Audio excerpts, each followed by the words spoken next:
Hi there, Block 4. I'm sorry I'm not able to be with you today, but I have this awesome recorded lesson for you, so I hope you're going to be taking notes. But first I want to go over a few of the homework problems. This is, I believe, number 92 from the homework from section 1.4. The problem was stated like this. You're supposed to be finding the area of this rectangle, and the rectangle is formed underneath a semicircle. And the equation for the semicircle is the square root of 36 minus x squared. Remember that that comes from, you know, the center of the circle is 0, 0. This is really part of a circle that is centered here at 0, 0, right? And it has a radius of 6, okay? So the formula for the area of that circle is going to be x squared plus y squared equaling the radius squared. So x squared plus y squared equals 36. So if we were going to solve for y, we subtract x squared from both sides, and we would take the square root, and we would get y equals plus or minus, don't forget the plus or minus, the square root of 36 minus x squared. All right, and the positive case would be the top half of the unit circle, and the minus, that's the plus case, and the minus case here would be the bottom half of that. I shouldn't call it a unit circle, bottom half of this circle. All right, but we only want for our purposes the top half, and we're forming a rectangle. And so this rectangle right here, it could be thought of as having a length, or a length of 2x and a height of y. So the area is going to be 2x times y, all right, where the y is really equal to the square root of 36 minus x squared. So we can write the area as 2x times the square root of 36 minus x squared. So that's part of the problem. We were able to write the whole thing all in terms of x's. And then you are supposed to be talking about the domain of this function, which is really saying how small can this x value get here, right? I mean, I guess let's go with the biggest first. The biggest the x could get would be 6, because it could stretch all the way out here, and the radius of the circle is 6. So the most that x could be would be 6, but the smallest, it could shrink right down to, you know, right down to it could shrink all the way down to just 0. If that was the case, then the rectangle would be just like a, look something like this, right? Just kind of like a little stick right there in the middle. And if the, so that would mean the smallest x would be 0, and the rectangle would look like that. And if the x really was 6, then our rectangle would go like something like this. All right. Okay, so that hopefully answers that question. And there was one other that I wanted to go over with you, if I can find it. Here it is. This one was also from this section about the length and the girth. What problem number was this? I don't know, I'm not looking at my book. So hopefully you know what problem number this is from section 1.4. And here's the bottom line. We have a package that we're sending in the mail, and the directions say that the combined length plus girth can be no more than 108. So this would be the girth right here. Let's see.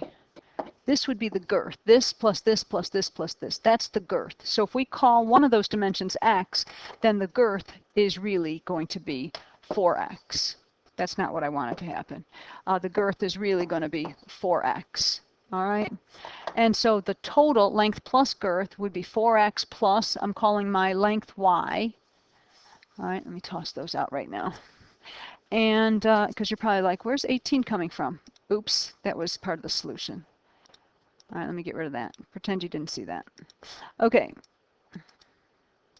Getting rid of that. Okay, so the total length plus girth would be 4x plus y, and the maximum it could be is 108. So if we solve for y, we would have this equation right here, y equals 108 minus 4x. And then if we want to write an equation for the volume of this box, volume is length times width times height. So that's x times y, but y could be thought of as 108 minus 4x. So we get x squared times the quantity 108 minus 4x. And so that's going to be 108x squared minus 4x cubed. If we were going to graph this, x squared times 108 minus 4x, adding a new page, oops, not a geometry page. Wanted to add a graphs page.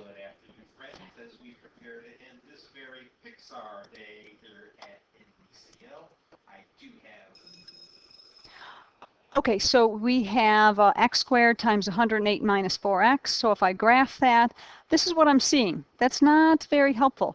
So let's talk about the domain for this function. The domain, the smallest that we could shrink the x down, the picture would look something like this. If I made the x's as small as possible and I put all the 108 into the length. All right, that means the smallest x would be 0. All right, the biggest that x could be, if I take all 108 and put it into the girth, right, then I've got to take that 108 and split it 4 ways, and I end up getting 27. So my domain is really going to be 0 to 27. The smallest x would be 0. The biggest x would be like maybe some kind of a box like this, where it's 27. So on our graph, let's change the window, menu, window zoom, window settings, and let's make that 0 to 27, and let's make the y minimum 0, because we're not going to remember this y now. The y that we're talking about here is the volume, and the largest volume, I don't know, let's say 20,000. All right, just as a good guess. Okay, and so here's our graph.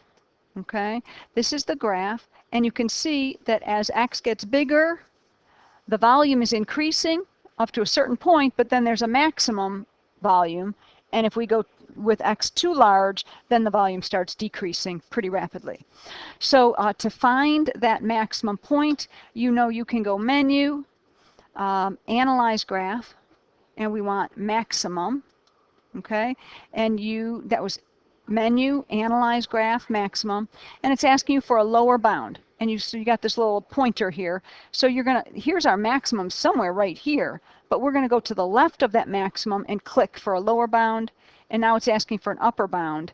And so we keep going to the right of our maximum, and we're gonna click. That grayed area, by the way, is our search zone. We're telling the calculator to look there. And so we get this as our answer. Okay, so we got 18 comma 1.17e plus 4, which means we can get the maximum volume by making x equal to 18, and the maximum volume is going to be about, let's see, 1 with 4 zeros after it, right? We can get a more exact estimate for the volume by doing Control T. Control T brings up a table. And I think if I can keep going down here, you can see the volume's going higher and higher as x gets bigger. And I can see that the maximum is right here when x equals 18. Our maximum volume peaks at about 11,664. So that answers that one. So that's why we had, why I had written in here that x is going to be equal to 18. All right, sorry about the spoiler. And that y was going to be what? Well, if you take and you plug in 18 here, we end up getting 108 minus 72, which turns out to be 36, I believe. So that's why y would be 36. Okay, so at this point, we are going to stop this video, and I'm going to ask the substitute to start the next video, which is going to be a little bit more information about section 1.5.